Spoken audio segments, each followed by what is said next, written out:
Jai Hind everyone, my name is Mithilesh Sahu and I most welcome you on our YouTube channel NCC वे। अगर आप NCC ABC certificate exam की तैयारी कर रहे हैं तो ये वीडियो आपके लिए बहुत ही इंपॉर्टेंट होने वाला है। तो स्वागत है आपका एनसीसी वे चैनल पे। देखते हैं पहला क्वेश्चन है, दाहिने बाएं आगे और पीछे चल में ज़्यादा से ज़्यादा कितने कदम होते हैं। दाहिने बाएं आगे और पीछे चल में ज़्यादा से ज़्यादा कितने कदम होते हैं, तो 3 कदम याद रखना। फिर अगला क्वेश्चन है, कौन कौन सैल्यूट अधिकारी होते हैं। कौन कौन सैल्यूट अधिकारी होते हैं, तो आपको याद रखना है नायब सूबेदार व उसके ऊपर के सभी अधिकारी सैल्यूट अधिकारी होते हैं। नायब सूबेदार व उसके ऊपर के सभी अधिकारी जिसको सैल्यूट किया जाता है। उसके बाद सावधान अवस्था में राइफल किस हाथ में होती है। सावधान अवस्था में राइफल किस हाथ में होती है, तो दाहिने हाथ में, याद रखना। उसके बाद आराम से पोजीशन में राइफल कहाँ होती है, तो राइफल का बड़ पाँव से लगा हुआ व राइफल आगे की तरफ झुकी हुई होती है। आराम से पोजीशन में राइफल कहाँ होती है, तो राइफल का बड़ पाँव से लगा हुआ व राइफल आगे की तरफ झुकी हुई होती है, ये याद रखना है आपको। उसके बाद है अगला क्वेश्चन, भूमि शस्त्र में राइफल का बैरल किस दिशा में होता है। भूमि शस्त्र में बोला गया है, भूमि शस्त्र में राइफल का बैरल किस दिशा में होता है, तो आगे की तरफ होता है बैरल, याद रखना। प्लीज़ अगर आपको वीडियो पसंद आ रहा है तो प्लीज़ वीडियो को लाइक करें, शेयर करें, और अगर आप चैनल पे पहली बार आए हैं तो चैनल को सब्सक्राइब करें। एक चीज़ बता रहा हूँ कैडेट्स, अगर आप एक्स कैडेट हैं तो ये चैनल आपके लिए बहुत ही इंपॉर्टेंट होने वाला है, एनसीसी वे चैनल, क्योंकि जितने भी एनसीसी सर्टिफिकेट होल्डर्स के लिए स्पेशल एंट्री निकलता है, एनसीसी स्पेशल एंट्रीज जिसको बोला जाता है, उसके बारे में सारा डिटेल आपको मिलेगा इस चैनल में। उससे रिलेटेड सारा नोटिफिकेशन मिल जाएगा आपको इस चैनल में। तो आप अगर एक्स कैडेट हैं तो भी आपके लिए बहुत ही इंपॉर्टेंट होने वाला है एनसीसी वे चैनल। चैनल का नाम है एनसीसी वे, तो प्लीज़ चैनल पे बने रहें, चैनल को सब्सक्राइब करके रखें। उसके बाद अगला क्वेश्चन है, बाजू शस्त्र में राइफल कहाँ होती है। बाजू शस्त्र में राइफल की पोजीशन पूछा है, तो बाजू शस्त्र में राइफल कहाँ होती है, तो राइफल होती है नीचे बड़ दाहिने पाँव के साथ 90 डिग्री पर। तो राइफल कहाँ होती है, तो याद रखना राइफल नीचे होता है, सॉरी जी। बाजू शस्त्र में राइफल कहाँ होती है, तो राइफल नीचे और बड़ दाहिने पाँव से 90 डिग्री पर होता है। उसके बाद कंपास कितने प्रकार के होते हैं, तो मैंने अपने पिछले वीडियो में पढ़ाया है, कंपास का पूरा टॉपिक पढ़ाया था।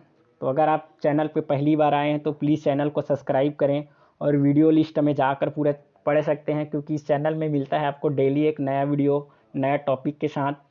तो अगर आप एनसीसी एग्ज़ाम की तैयारी कर रहे हैं तो ये चैनल आपके लिए बहुत ही इंपॉर्टेंट है।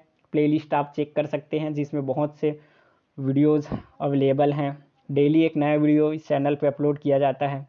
तो याद रखना कंपास कितने प्रकार के होते हैं, तो कंपास 2 प्रकार के होते हैं। कौन कौन सा, तो एक होता है सूखा और दूसरा होता है तरल, जिसको लिक्विड और ड्राई बोला जाता है। तो याद रखना कंपास 2 प्रकार के होते हैं। कंपास के प्रकार हैं, एक लिक्विड और दूसरा होता है ड्राई। और आपको कमेंट सेक्शन में ये बताना है कि जो सेना में कौन से कंपास का उपयोग किया जाता है, कमेंट बॉक्स में आपको कमेंट करना है। और बीइंग एनसीसी कैडेट आपको याद होना चाहिए कि सेना में और जो आप लोग पढ़ते हैं वो कौन सा कंपास होता है। उसके बाद है अगला क्वेश्चन, बियरिंग किसे कहते हैं। क्वेश्चन है बियरिंग किसे कहते हैं, most IMP question, C certificate exam में बार बार पूछा गया सवाल। बियरिंग किसे कहते हैं, तो दो बिंदुओं को मिलाने वाली रेखा व उत्तर दिशा के बीच बने कोण को बियरिंग कहते हैं। याद रखना, दो बिंदुओं को मिलाने वाली रेखा व उत्तर दिशा के बीच बने कोण को बियरिंग कहा जाता है। और बैक बियरिंग कैसे निकाला जाता है ये मैं बताऊंगा आपको नेक्स्ट वीडियो में, तो वो भी बहुत इंपॉर्टेंट क्वेश्चन होता है, बैक बियरिंग कैसे निकाला जाता है। तो HIV का फुल फॉर्म, अगला क्वेश्चन है HIV का फुल फॉर्म क्या होता है, तो ह्यूमन इम्यूनो डिफिशियंसी वायरस, ये होता है HIV का full form, human immuno deficiency virus, आपको याद रखना है। उसके बाद अगला क्वेश्चन है, एड्स की फुल फॉर्म क्या है। एड्स की फुल फॉर्म क्या है, तो एक्वायर्ड इम्यूनो डिफिशियंसी सिंड्रोम, ये होता है एक्वायर्ड इम्यूनो डिफिशियंसी सिंड्रोम, याद रखना एड्स की फुल फॉर्म। उसके बाद अगला क्वेश्चन है, एड्स दिवस कब मनाया जाता है, तो एड्स दिवस मनाया जाता है 1 दिसंबर को, याद रखना एड्स दिवस मनाया जाता है 1 दिसंबर को। उसके बाद MPI की फुल फॉर्म क्या है, ये question one liner question, most IMP question, बार बार पूछा गया क्वेश्चन है। एमपीआई की फुल फॉर्म क्या है? तो मीन पॉइंट ऑफ इम्पैक्ट ये होता है एमपीआई की full form, mean point of impact. उसके बाद एनसीसी के महानिदेशक किस रैंक के अधिकारी होते हैं? अगला क्वेश्चन है, बहुत अच्छा इंटरेस्टिंग क्वेश्चन है। एनसीसी के महानिदेशक किस रैंक के अधिकारी होते हैं? तो आपको याद रखना है लेफ्टिनेंट जनरल।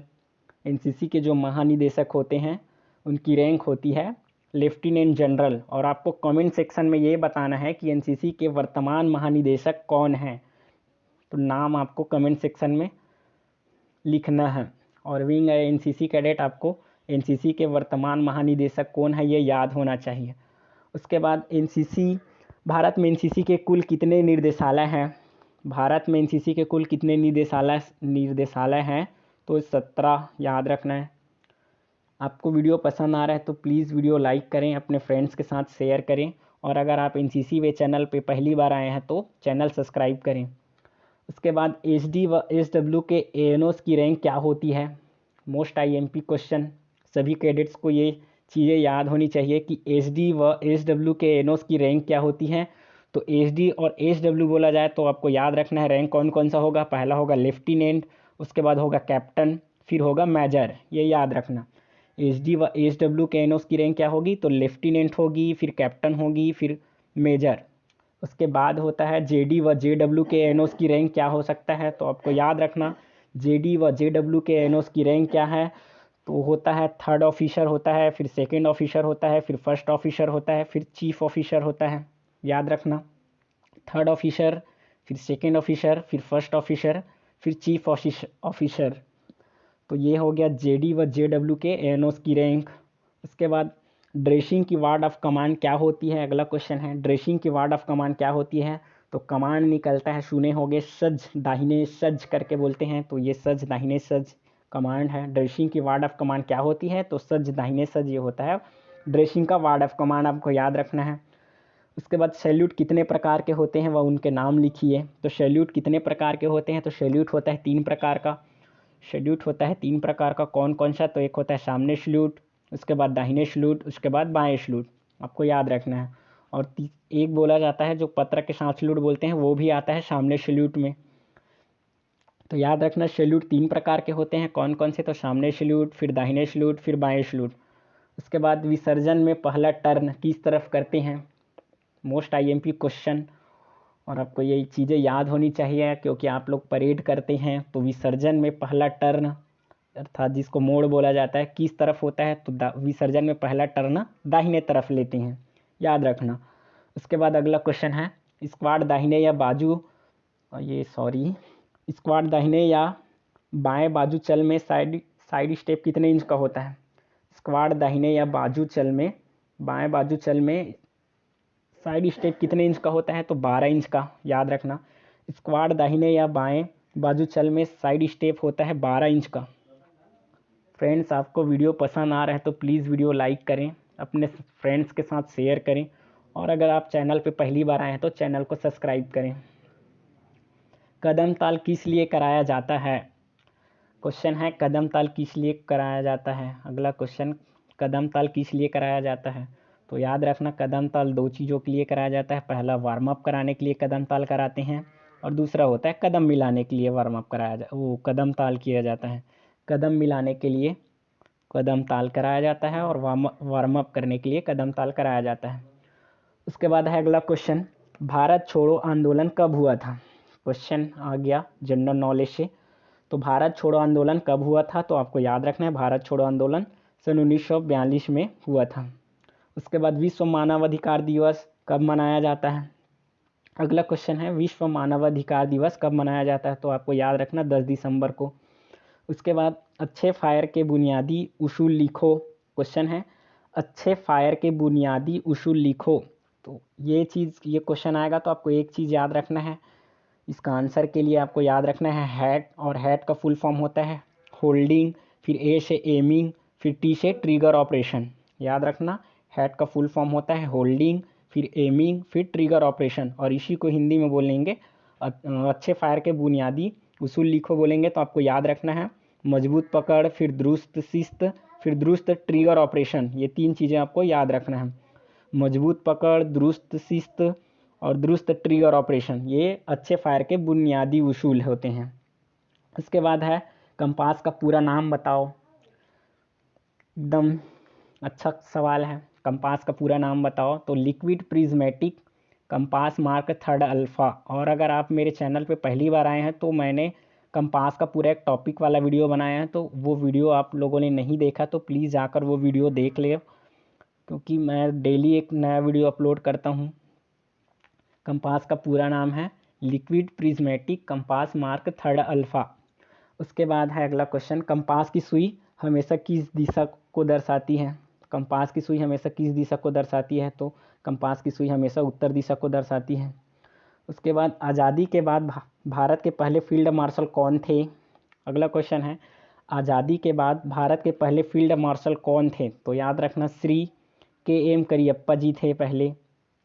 आज़ादी के बाद भारत के पहले फील्ड मार्शल श्री के.एम. करियप्पा जी थे, याद रखना है। उसके बाद हैट का पूरा नाम आ गया, देखो हैट का पूरा नाम भी पूछा जाता है, फिल इन द ब्लैंक्स में पूछा जाता है, और 3 नंबर या फिर 2 नंबर के सवाल में पूछा जाता है हैट का पूरा नाम। तो आपको याद रखना है हेड, एच से होल्डिंग, एच से होल्डिंग हो गया आपका, फिर ए से एमिंग, फिर टी से ट्रिगर ऑपरेशन, ये याद रखना है। ए से होल्डिंग, सॉरी एच से होल्डिंग, और फिर ए से एमिंग, फिर टी से ट्रिगर ऑपरेशन, तो ये होता है हेड का पूरा नाम। उसके बाद अगला क्वेश्चन है, पहला विश्व युद्ध कब से कब तक चला था? पहला विश्व युद्ध कब से कब तक चला था? तो पहला विश्व युद्ध 1914 से 1918 तक चला था, ये याद रखना है।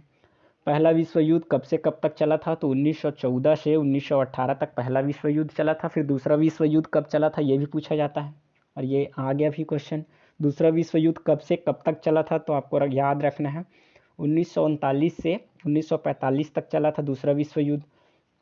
फ्रेंड्स, आपको वीडियो पसंद आ रहा है तो प्लीज़ एक वीडियो को लाइक करें। अगर चैनल पर पहली बार आए हैं तो चैनल को सब्सक्राइब करें, और नेक्स्ट वीडियो में मिलते हैं। तब तक के लिए जय हिंद।